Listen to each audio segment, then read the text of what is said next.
Okay, so I will call to order the February 9th, 2022 Mass Transit Commission meeting at 6:10. We have, Diane, are you making an appearance tonight? No. Okay. Any appearances? Mark, is somebody from? Nope, no. I have Diane here to kind of talk about the senior stuff when it comes up. Great. Okay. I did not see the minutes for December 9th attached. So yeah, I'm not sure whether or not in there, but okay, so we can approve next month. And that takes us to unfinished business, starting with the ridership report.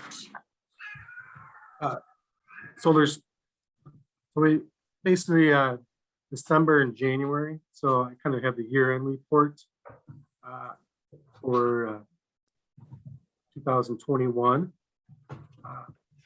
December for the Express, we had 411 riders, up from 297 the year before.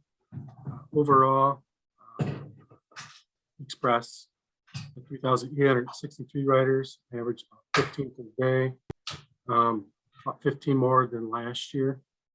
So COVID years.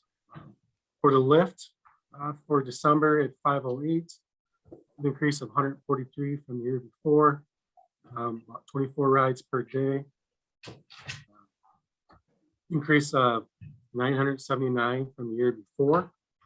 Overall 994 increase from 2021 in total. Average about 36 riders per day. And then for the January, Express is 373, up from last year. In the lift, 445, up from last year, 146. The lift is still staying pretty strong, and January is a little bit different. I think the Omicron virus was kind of big a little bit in January, so in the end of December. So I think that probably had a little bit of an impact.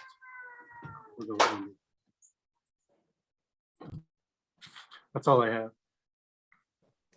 One quick question about the 17th of January. That was a holiday. Were we on holiday schedule that day? Is that where there's only one rider and one route?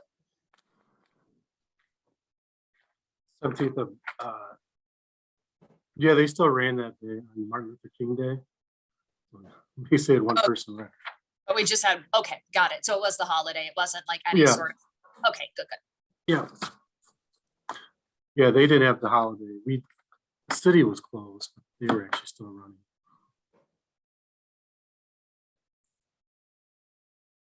running. Any other remarks or questions about the ridership report?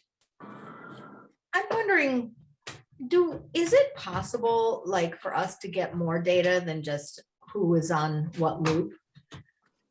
Have we tried to do that with the drivers? And I know they're using a clipboard and cross hatching it.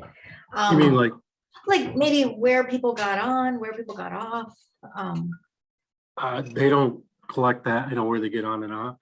You sit down and talk to them, the drivers would have tell you where most people get on and off at, but they don't track it. Right? They're not tracking it right now.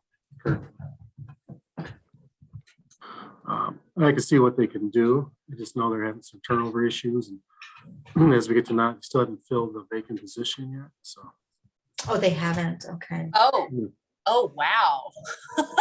No. It's been 4 months now. Yeah. So if you want to kind of go into that next, they had an interview. They had 2 interviews kind of last meeting, December, that didn't pan out. They have a lady they're interviewing currently. She's actually, all they should do is pass her physical, so they think she's going to be ready to go here within the next 2 weeks. The only problem is they think Bill is going to retire as soon as she's hired. So there'll be a vacant position fairly soon right away. So there is going to be another vacant position here for a little bit until they can fill Bill's position if he actually retires. one step forward, one step back. Yeah. Oh, 2 steps forward, I think it's supposed to be, but Yeah. we'll go 1 forward, 1 back. Okay, should we move on to the first student loops 1 and 3? Yeah, just kind of that update with the drivers, how they're still vacant in the afternoon and interviewing. And then Bill's probably going to retire here any day.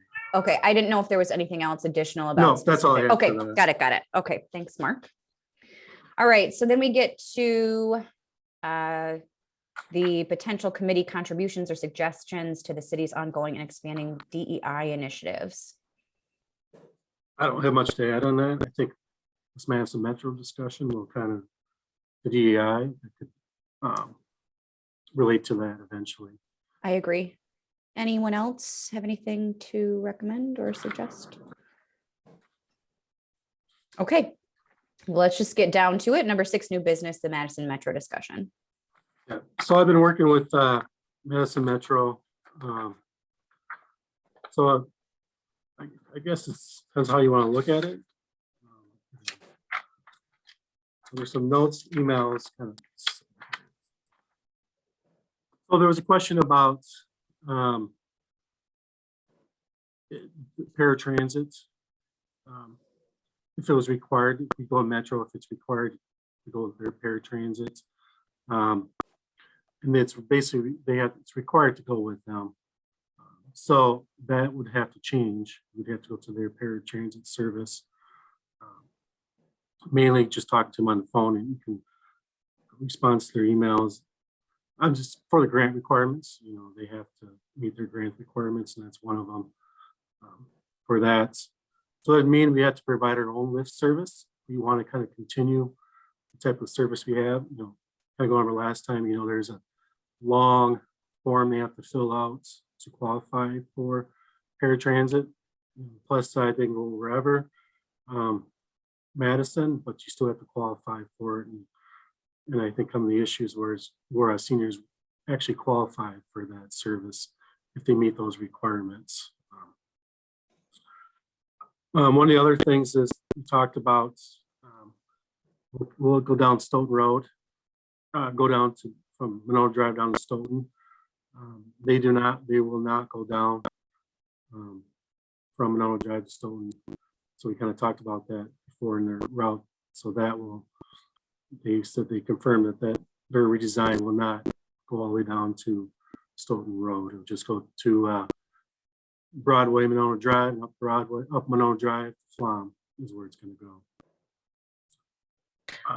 Mark, he sent like 3 alternative routes. Yes. One of those did do that, or like a couple of those might have done that. Yeah, and I was going to kind of get to those. So the route I'm talking about is their current route system. That will not, the current redesign route, I can't remember the number of it. That kind of goes down Broadway and up Monroe Drive. That would not, we kind of asked if I go down Stoughton Road instead, all the way down to Stoughton. It would not, it'd stay the way it is with that. So what they expect, the cost would be about $105,000 for this service. You're roughly paying $99,000, $100,000. So basically similar to what we are paying now. The only difference is lift service would be above and beyond that. So I calculate what that cost would be based on our current rates in current hours.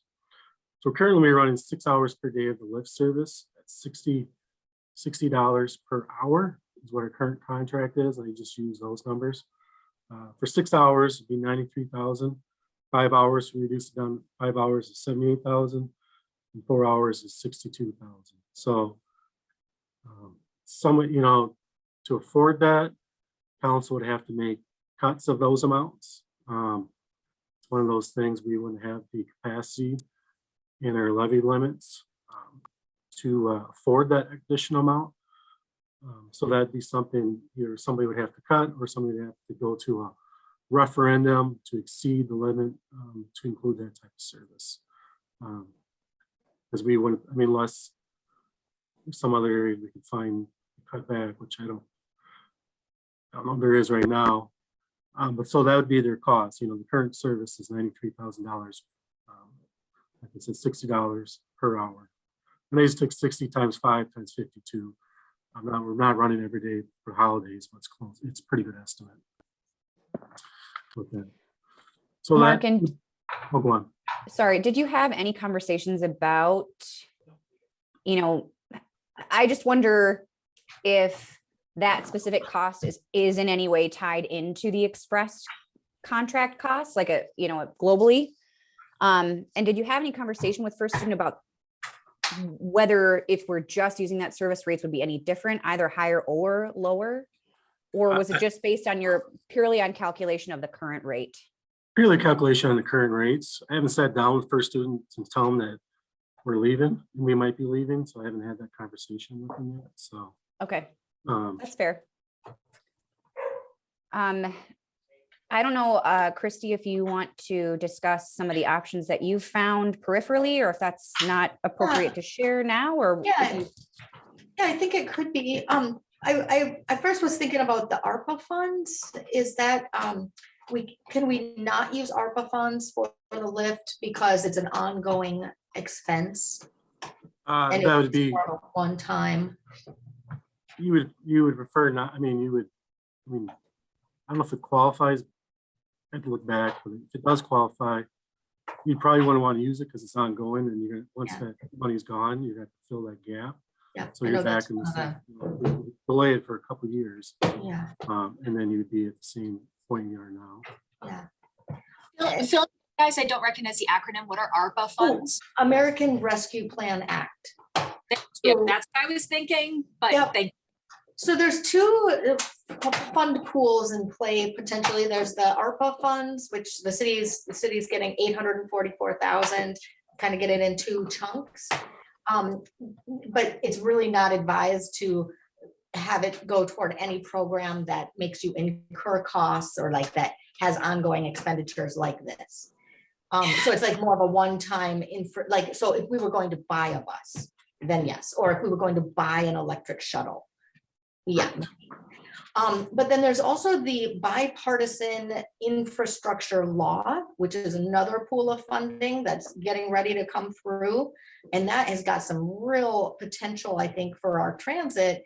It's got multiple facets of transportation funding. Some of those are electric vehicles or electric shuttles. And then the other one is getting a bus system, getting your bus system up to par. And so there's a company called Navya, Navya, and they make these electric shuttles. And so I actually met with them like a year or two ago, and they just launched it in Peoria, and it's an autonomous vehicle. So it does have an operator, but that operator sits there and pushes stop and start. So they don't need a CDL. Really, all what they need is training in dealing with seniors or operating paratransit services. And it's electric shuttle. You can lease these shuttles or you can buy them outright. They're really super slick. I'll send out the YouTube videos. But they top out at like 20 miles an hour. So they can't go on Winona Drive. They would be on our residential streets. And so what I was thinking is if we bought one, it could pick people up and then take them to the bus stop. Peoria is using it because they have multiple clinics and they're taking them to clinics. Their setup is different. And I think it's more, these are often used on campuses. So like huge campuses like the Google campus or, but knowing that, we have FemRite and, there's some different options to get to clinics that wouldn't require a shuttle going on Broadway or Winona Drive. And so I was, it's kind of out there thinking, my last email to them was, could we use it with a direct demand response system? So like if, I need it, can I call the day before like we do with Lyft and schedule it to come by? And I haven't gotten a response on that yet. But so, I'm just trying to look for other options that are something feasible because we can't leave our, leave our senior population, look at our ridership report. It's primarily seniors. So we have to accommodate that, that population. So I was just looking for out of the box ideas. Yeah, if you got some information, that'd be great if you could Yeah, send some I'll stuff. forward it over. And I would also say, obviously, you said about 66,000 for an ask for if we just wanted to continue the lift, if that was based on, if that ended up being the figure that we would need to request as council, is that correct, Mark? For 6 hours is 93,600 93. for the current hour systems we have. I think 4 hours would work, Diane.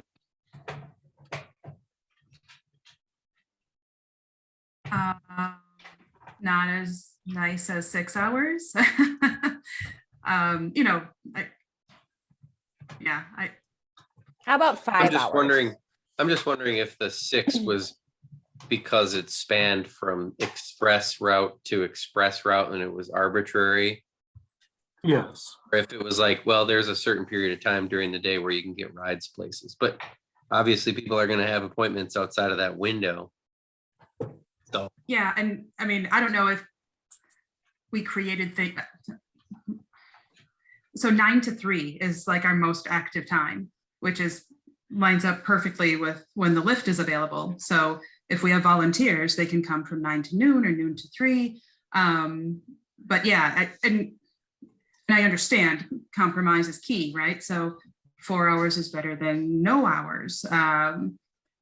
So I like that better than like only a few days a week, because I think that's very limiting. It like makes them, I can't do anything on Tuesdays because there's no transportation, or so I'd rather have that look and have a daily outing as an option, because they already don't have transportation on the weekends or the evenings.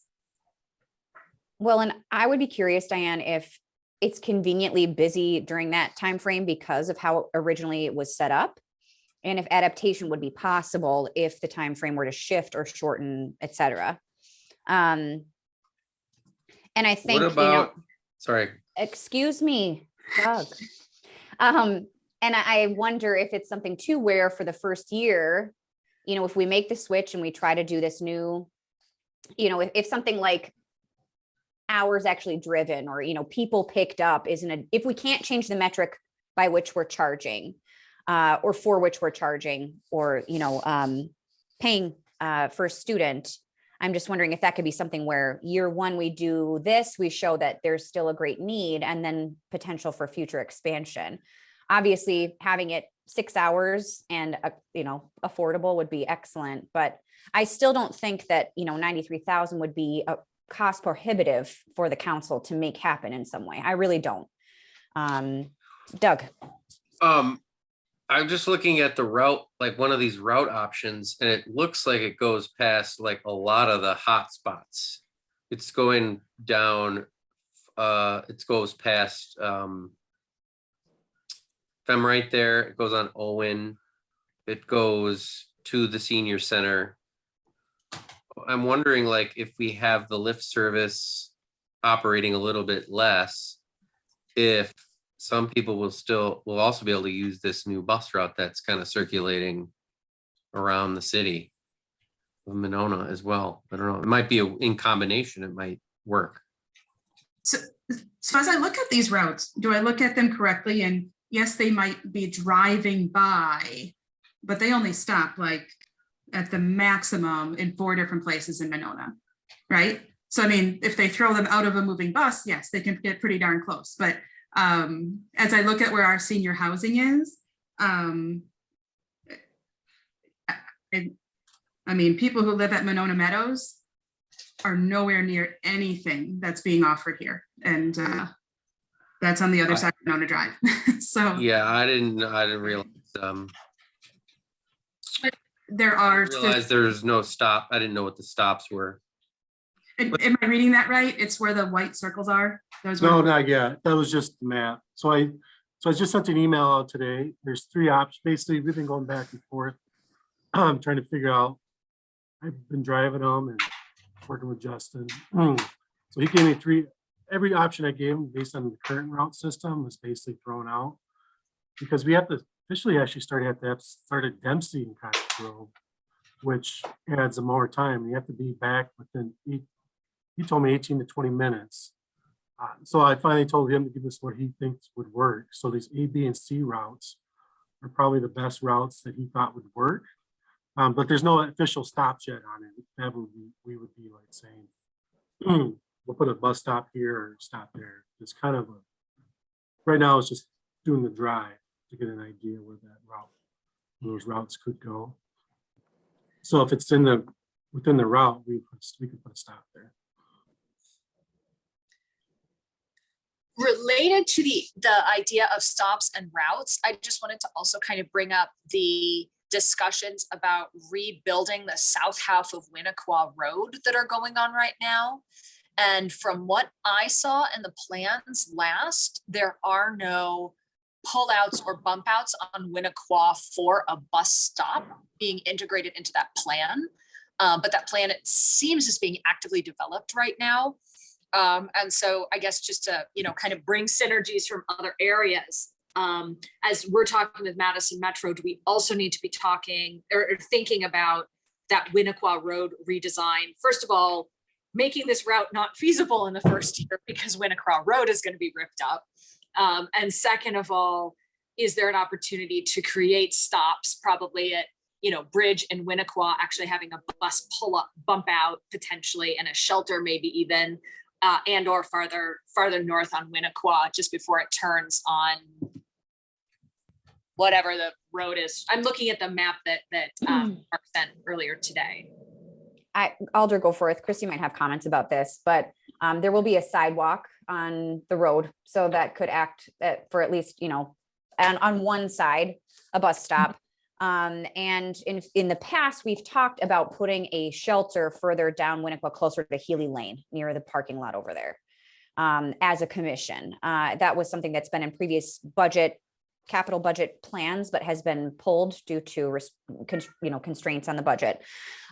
So I would say that wouldn't be a I don't consider the current reconstruction and the current plans for reconstruction for South Winoqua as being prohibitive to the transit plan.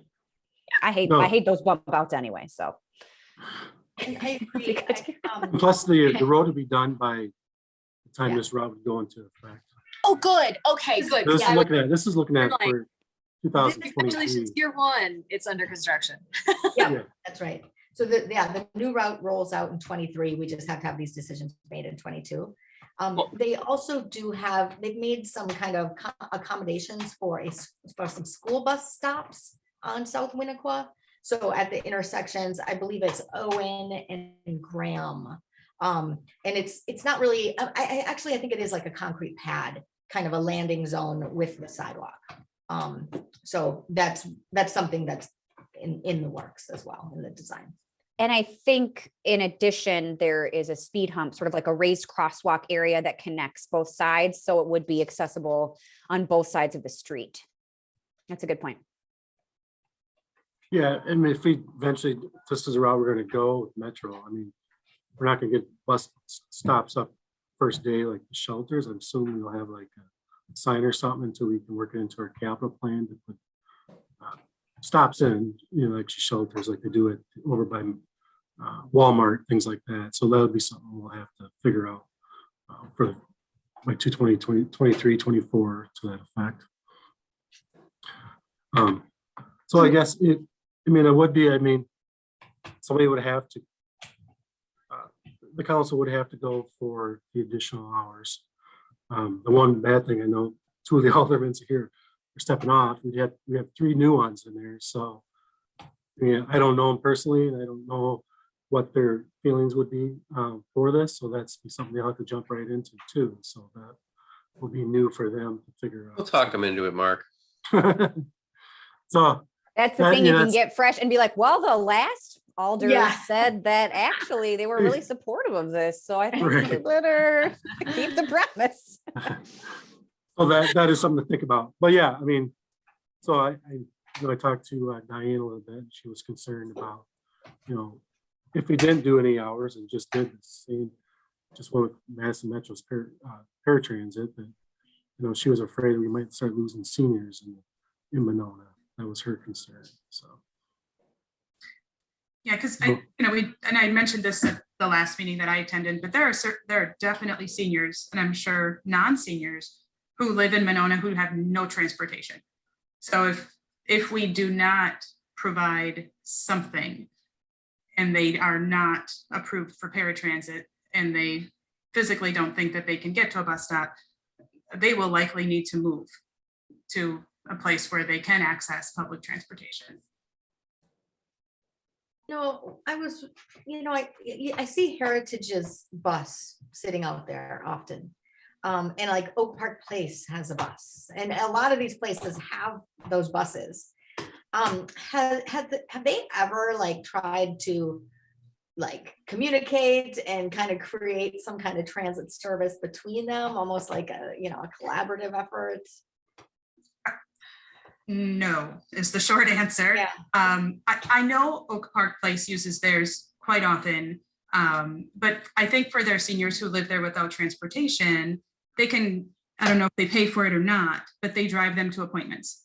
They do. And that's, for seniors, medical appointments are priority for all transportation. So Heritage, I'm not quite sure. I don't see their van out and about a lot, but I do know Oak Park, theirs is out quite often. They would bring that. They've actually taken a whole bus to our summer concerts here in Monona from Oak Park Place. So I think every business is a little different, and how, it's a private thing. We can't really force them to do anything with that. So. And they probably are struggling to get a driver too, because I used to see Heritage's bus rolling around, and I haven't seen it in, I feel like, a year easily. And the whole COVID thing, anything with long-term care and it's just extra exposure, right? What, Mark, what's our time commitment? If we say, yeah, let's do this, Madison Metro, what's our time commitment for this? How long are we committing to having their service running through our streets? It's a good question. I don't know. That I'd follow up with them on that. I assume it's probably, I wouldn't say forever, but I think we'll probably be locked in for a while. Okay.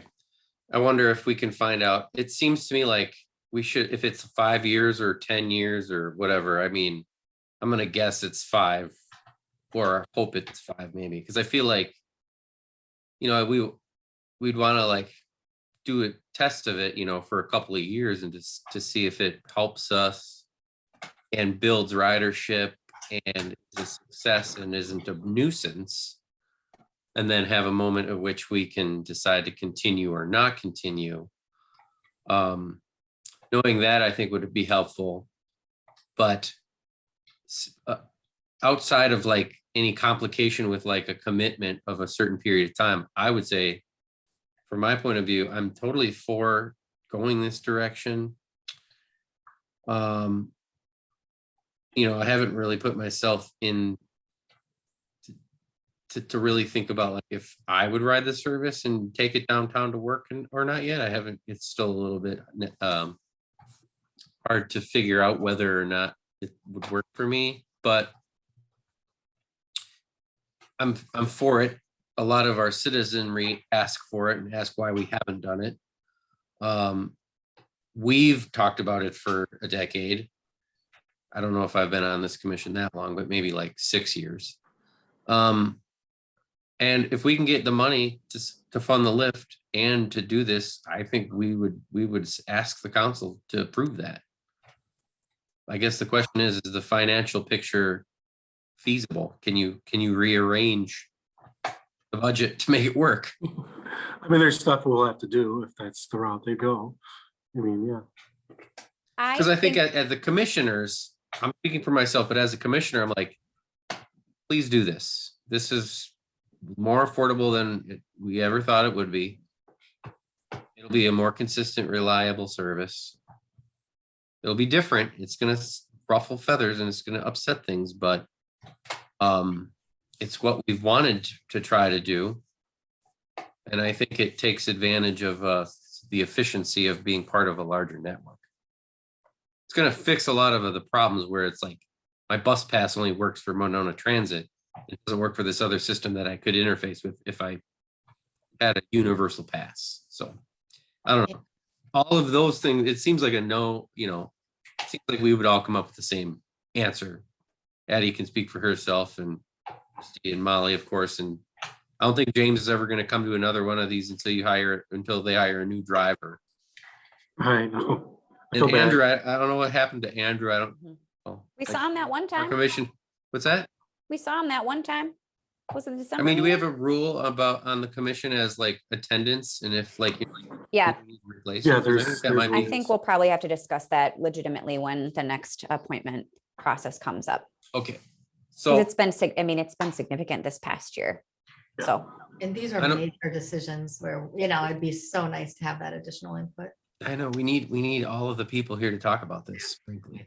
But those are my opinions, and I know there's details to figure out, but my opinion is that we should urge the council to figure out a way for us to make this work.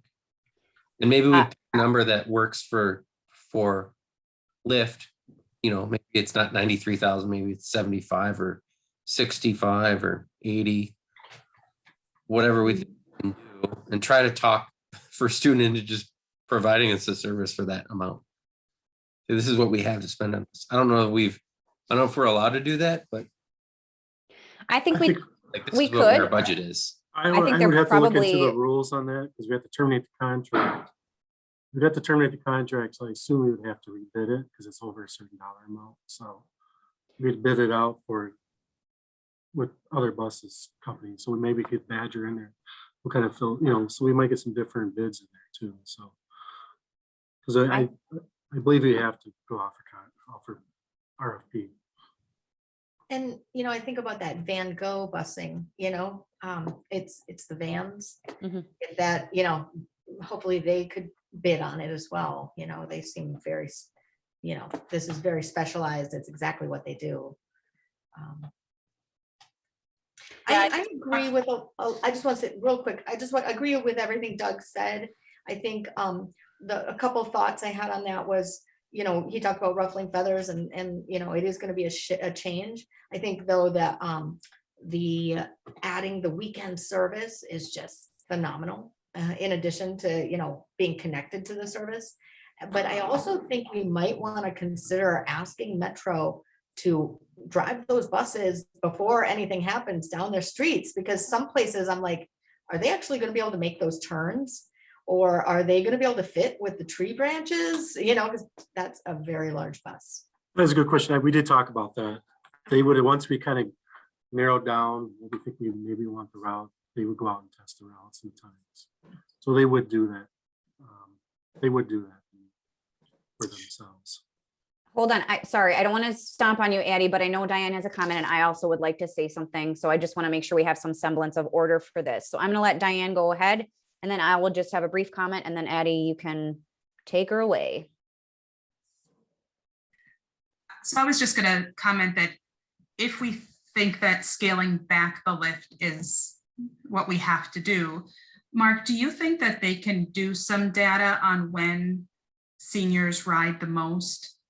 They have that information. I know they have that. They have like I've seen their call, like their daily things. It has what time people get on and off for the Okay. work service.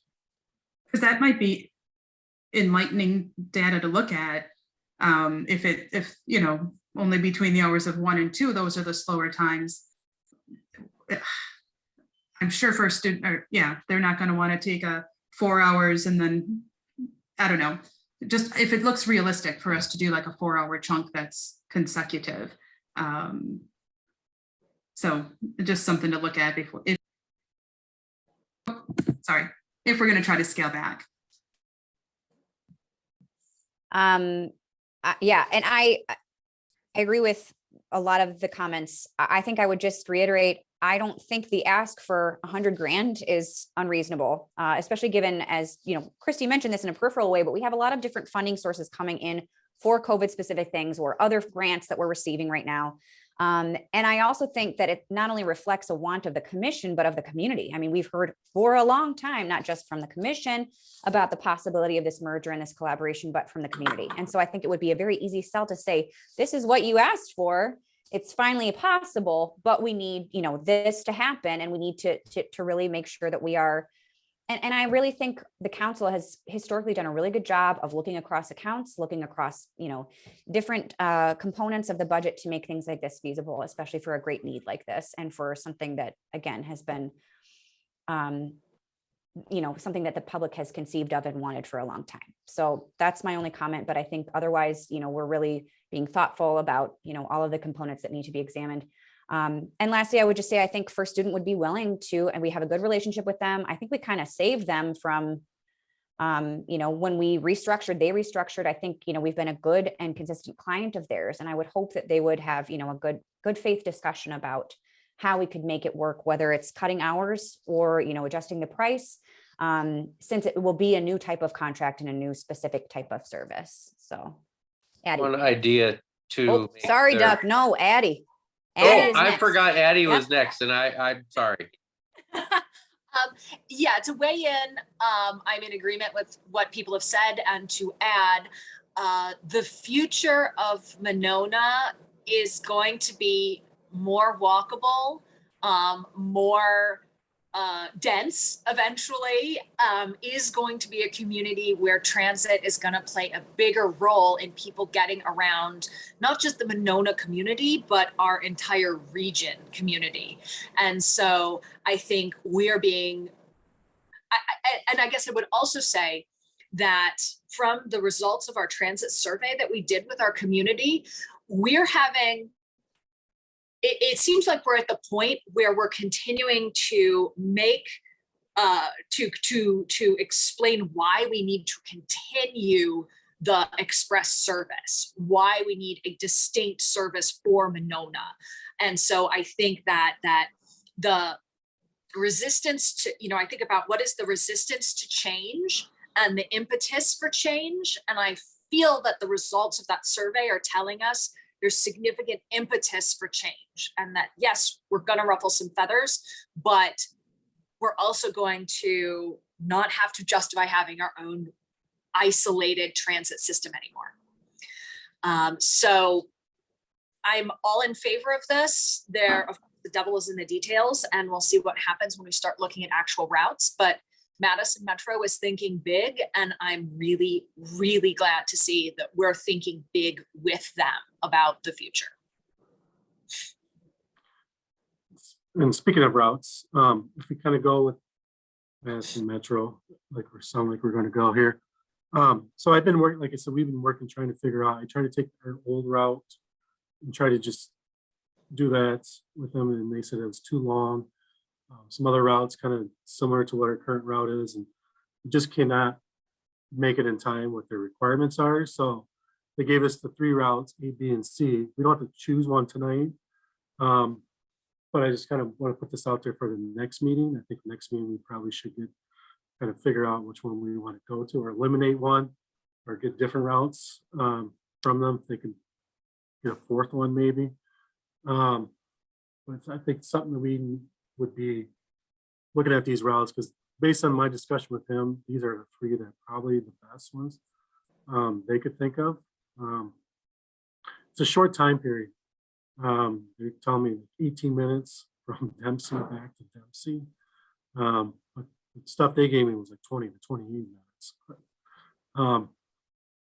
But so, you know, they're expert at that. So, so I think we kind of, you know, I don't know if there's anyone you want to eliminate tonight, if that's something we want to talk about, or if we can just kind of go over those at the next meeting, kind of sit down and get an idea so I can tell them where we think we want the spots to be, where the actual bus stops are going to be, and work those in too. That's, you think for all 3 of them, maybe I can get them, you think all 3 look good.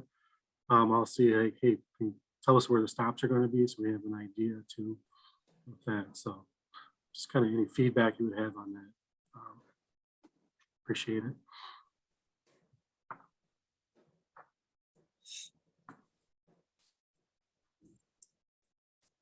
Christy, you raised your hand. Are you Yeah. very patiently, but I think it's your turn. Okay, because you were in the queue before me, though. Oh, okay. I'll just quickly say what I was gonna say. If we had to cut the hours for Lyft to 4 hours, there may be, I don't know that they would love this, but if we split them like into a 9 to 11 and a 1 to 3 or something, you might be able to cover kind of the same hot times, the prime time for use without totally losing, your ability to get volunteers to and fro, et cetera, et cetera. That's all I was gonna say. Thank you. And my comment goes kind of along with that. I feel like I would struggle to determine a route without knowing where people are getting on and off. And so if when you're asking for student for the information about seniors, if you could ask them what are the hot spots for people getting on and off the express as well. I feel like I'm ready to look at the options that they sent as far as routes, but I feel like I'd be hard pressed to pick without knowing that. I just have a quick comment about the staggered times. My only issue is they become stranded when there's no transportation. Then we need to design a space, perhaps at the senior center, the library, a hangout for 2 hours over lunch period, which we are not a nutrition site. And there's no like dining in the city center where they can hang out. So I thought the same thing, Doug, if those are the peak times, but if I were a senior and I work the 9 to noon shift, I'm stuck there until 1 o'clock. So yeah. No, I didn't know. Yeah, that makes sense. And I also think we should probably try to maybe set some criteria or something for our evaluation of these routes. What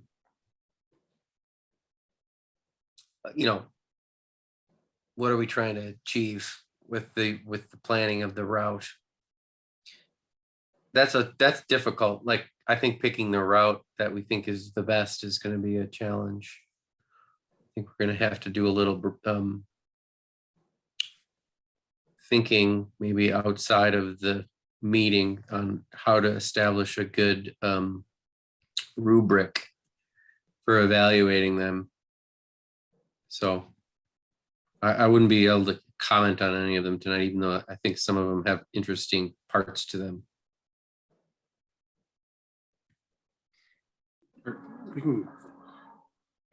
Mark, when it comes to negotiating with Madison Metro on this, is that a thing? I don't know with the state funding and transportation funding, could the response from this commission be, we'd like to try this as a 2-year commitment? Is that that's both would be the one negotiating, but with them too. But that we can put that in there and see what they say. It's just like any other negotiations you would have with any other type of, business. I assume there'd be a termination clause and all that stuff. They want to start working on a contract ASAP, so they want us right away, so they're ready for us. Yeah.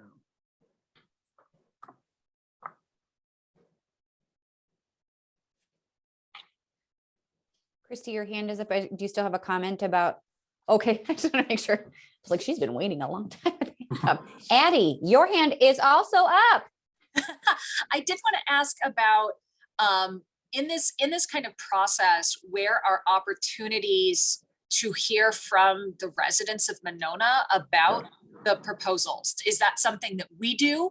Do we make a recommendation to the council and that's input that they take in the recommendation? Where does that come in? Because I know that process takes some time, right? Could be at least 2 months, probably, I would think, to set up a time, run the thing, synthesize the input, et cetera. So where does that fit in the process? And Mark, Christy, Molly, who knows that and can let me know? Yeah, I did talk to Brian, our city administrator, about this one, because I was trying to figure out what should it be our process. And how should we kind of bring it to the council? You wanted your guys' the commission's first review of it, see if there was something, was even something you guys want to look into, and I think we do. So I think we will start bringing it to the council to kind of get the council up to speed on everything and kind of get their feedback. And so we talked about, do we need to do a listening session? We just need to send out a some type of survey or something like that. Me and Brian were kind of brainstorming. So we haven't decided yet. I guess if you had some ideas, what you thought we should do, your feedback would be great. I wonder if, as citizens and commissioners, if we could do it more grassroots and talk to friends and neighbors who are Mononans and get their feedback and then try to act in their best interests. It might be faster, it will be less scientific, but did we really get a lot of great survey results? Like, our participation in that, we probably do just as good if we tried to reach people in our little neighborhoods and things like that about it. I don't know, just a thought. Again, because just for the sake of, it might work better. Might I get would, earnest feedback and have a real conversation about the issue rather than trying to elicit that with a couple of survey questions. I think public input sessions would be great, which we can often tag onto transit committee meetings, commission meetings, or schedule for a separate date and time. And I would really support that, as long as we give ourselves ample time to publicize it through various outlets. The other thing I would suggest is, it's more than likely that there will be a candidate forum for the incoming council candidates. And I'm wondering, that typically is a question that is discussed. So I wonder if that would be something that we would want to connect with city administration to submit as a question for candidates. And that way, if we send out that information, about the forum, that would be another way that people could access the fact that it may be coming down the pike. And, kind of elicit some more engagement for the community. I don't know. I always tune into that, but I'm also on the council and am tuned in. So, but those are just some things that came to mind as far as possibilities. But with parks, for example, we often have public input sessions as part of our meetings, or we will schedule a separate time. Same with, you do that on Plan Commission as well, Christy, correct? Not really. We You do don't- public hearings. Public at the hearings. meeting, Yeah. At the meetings, during the meeting. Yeah, I think we probably should do a public hearing, and I assume what happens to every public hearing we ever had with transit, we'll have the seniors will all be bussed in. So Well, They I haven't- was just going to make a comment as an advocate for seniors who may not Zoom and don't have public transportation for an evening meeting, to think carefully about when you have these meetings. Could we have an event at the senior center during a time that would work for seniors to talk about this, or to stream it with their participation? Yeah, absolutely. Mhm. What I would propose is we create a few traveling pieces of ephemera. This is what I do for input for projects that I work on. And I take them to where people are going to be. And then I say, hey, stop here and look at this and tell me what you think. And I can take them anywhere I want to go, and I find groups of people, and I do as much as I need to until I amass enough information, or I've satisfied my requirements of my scope of work. Either way, we might be able to put something together like that that's very easy to visualize, put the map on a big board or something. I can print them off, whatever, and then carry them to different places: library, community center, public meetings, whatever. Just a thought. What about Pick and Save and Menards and Crema Cafe on Saturday morning, and because I'm kind of thinking we want to, there's a whole lot of people who don't use transit, and we want to hear from them, because ultimately, if we're thinking about the future is to try and grow transit, and so we need to intentionally hear from people who aren't using transit but maybe on the route. I was thinking, what if we had signs, if we had like the 3 proposed routes, what do you think? Madison Metro bus stop right here, ? Plonk, send us your feedback, email address. So that, they, as people are driving around in our community, they see, oh, I drive by this place every day. I might be able to take the bus instead. Interesting. Otis. Hello, Ducky. Addie, I think that's a good idea. And I would say that's not an unusual marketing tool. The Bridge Lake Point Winona Neighborhood Center, when they were soliciting input for their proposed new building construction, they had a lot of those in the area near the neighborhood center saying, here's what the proposed plan looks like. And then a place where you could either write comments or, a QR code or whatever, so that people could connect in that way to offer feedback. So I don't think that that's a bad idea. We would need the manpower and willpower to do it. But, I think we have the resources within the city to pull something like that together. I am only partially employed right now, so I have plenty of time, and we'll be back in Wisconsin in a week. Nice. I think we'll put that all on the agenda for the March meeting. I think we'll sit down and kind of figure all those options out. We'll get that, and then we can start doing those type of stuff. And I think Christy and I are accepting farewell gifts anytime now, and Cash. Unofficially, no Cash is kickbacks. Cash and chocolates, please. I was gonna say, reaching out to Mesbah, I'll give him a heads up, because the business community has wanted a bus service for so long, because, and right now they're struggling to get employees, and that will be really beneficial to them, especially like a weekend service. So I think that'd be a great spot to collect information and let him do it. And they're a little bit different too, because they would be the current bus route that just drives through Broadway. So they would have stops. So this is, the routes we would add wouldn't really stop on Winona Drive. It'd be the current route system that would stop, Broadway and then go up Winona Drive to Maybe we Flom. can get some business sponsors. So that'll be part of that route. Yeah. So it'll be kind of 2 different routes there.